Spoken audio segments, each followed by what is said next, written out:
Yo, what's up sa inyo mga kapadyak? Ako nga po pala si Jay Cycling at nandito ulit tayo sa may Gabikes Imus Cavite kung saan magpa-bike check tayo ng isang maganda pogi loops na e-bike.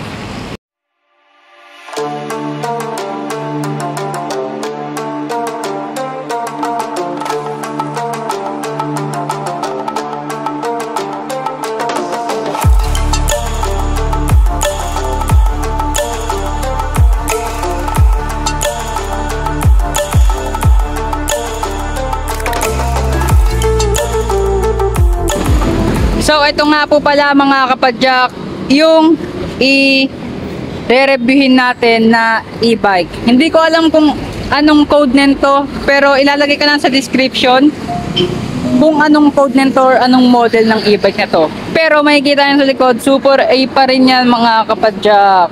Yan. So tingnan muna natin mga kapadyak kung ano yung specification nito mga kapadyak at sa uli magkano yung presyo nito. So syempre mga kapadyak, unahin muna natin dito sa kanyang forma. At kung makikita nyo, very classic itong e-bike na ito mga kapadyak. Very classic. Yan oh.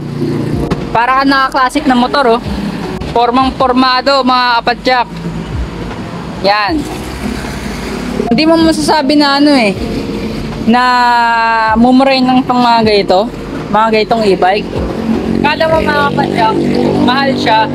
Pero nagkakamali kayo dyan kasi mura lang yung mga ganitong e-bike. Yan. So yung color pala niya mga kapadyak is combination ng red, white, and yung silver sa gilid. Yan mga kapadyak. At pagdating naman sa kanyang mga upuan, itong kulay niya gray. Yan, gray. So mga kapadyak, unahin na natin yung ano sa dito niya muna. Yan. Makikita nyo mga kapadyak, ganito yung analog niya. Wala tayong susi. Yan. Ito yung analog niya. Dito natin makikita yung battery, yung bilis ng e-bike na ito. At dito naman yung mga brakes niya. At ito yung throttle niya mga kapadyak, kung saan dito niya ipipigain para tumakbo itong e-bike na ito. At kung makikita nyo mga kapadyak, ito yung ilaw nya. Kagaya po dun sa una nating na review na e-bike, ganito rin style. Pero meron dito nakalagay iBike. Yan. Siguro ano to, nag-collab yung iPhone pati itong e-bike na to, kaya iBike. Yan. iPhone na may iBike. Yan. Tapos ito naman may wagang brilyante.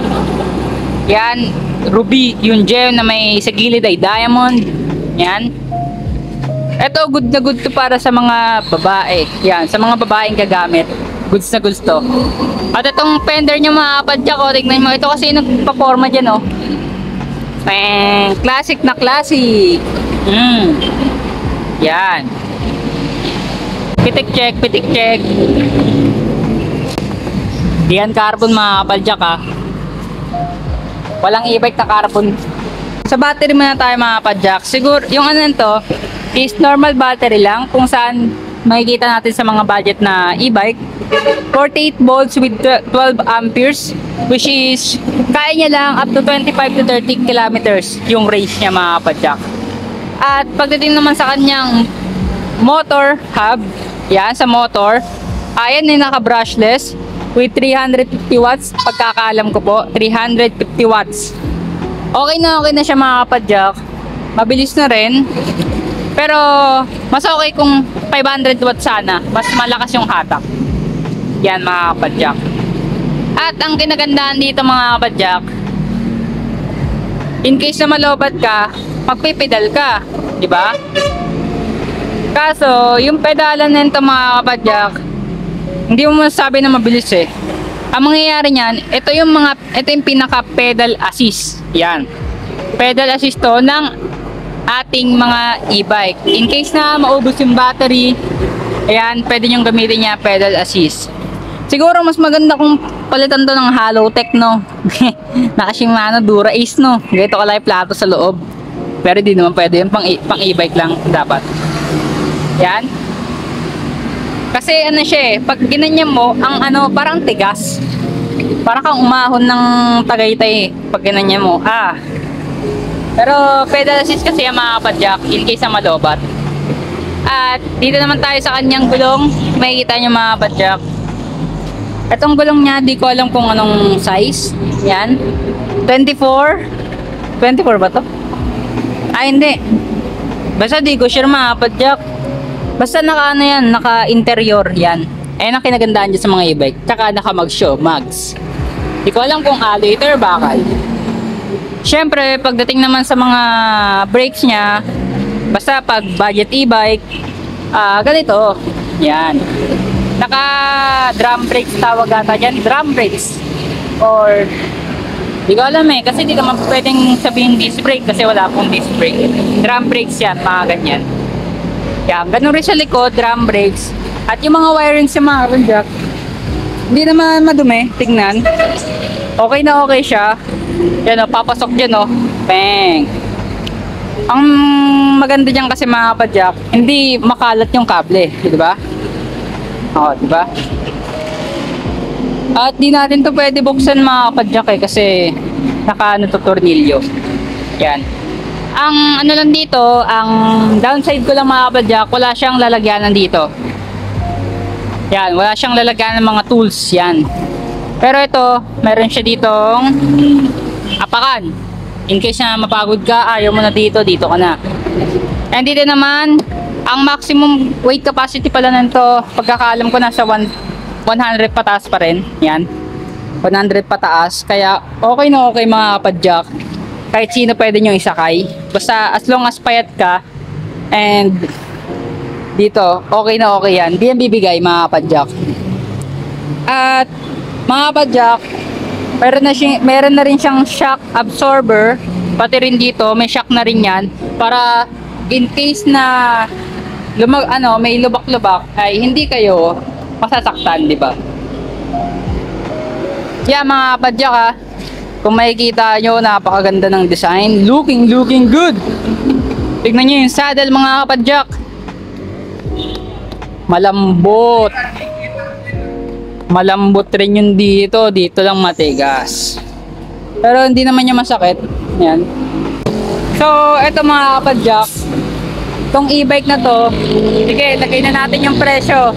Sabi po, ang presyo po nito is 14,000. Sa halagang 14,000 mga kapadyak, meron ka ng e-bike na maporma. Yan. Maporma yung design. 48 volts, 12 amperes at 350 watts yung brushless motor niya. Yan. Ito. Di ko alam kung para saan to. Siguro lalagyan ng susi. Wala kasi siyang susi mga kapadyak. Try natin tanong kay kuya kung nasaan yung susi nito. So, yun na mga kapadyak. Nandito na yung susi. So, ganito pala yung mode niyan mga kapadyak kapag gagamitin na natin. Yan. Una sabi ni kuya, unang ganun daw. Yan. Walang ilaw mga kapadyak. Walang ilaw. Ay, may ilaw na pala. Yan. Unang mahina pa yung ilaw. Mahina. Pero pag pangalawa, yan. Yan, malakas na. May kasama ng ganito, di ba? Ganun yung purpose niya mga kapadyak. At tingnan natin kung ano yung max speed niya. Yan, di makita masyado. Ako natitingin. Ang lakas, 45. Balik nga. Ang lakas na nito 45. Tamo grabe. 45. Pag nakaganito. Yan, 45. Sa mga naghahanap ng mga ganito, mga kapadyak, pumunta lang po kayo sa may Gabike Simus Cavite. Meron silang ganitong e-bike na binebenta mga kapadyak. Maraming salamat po.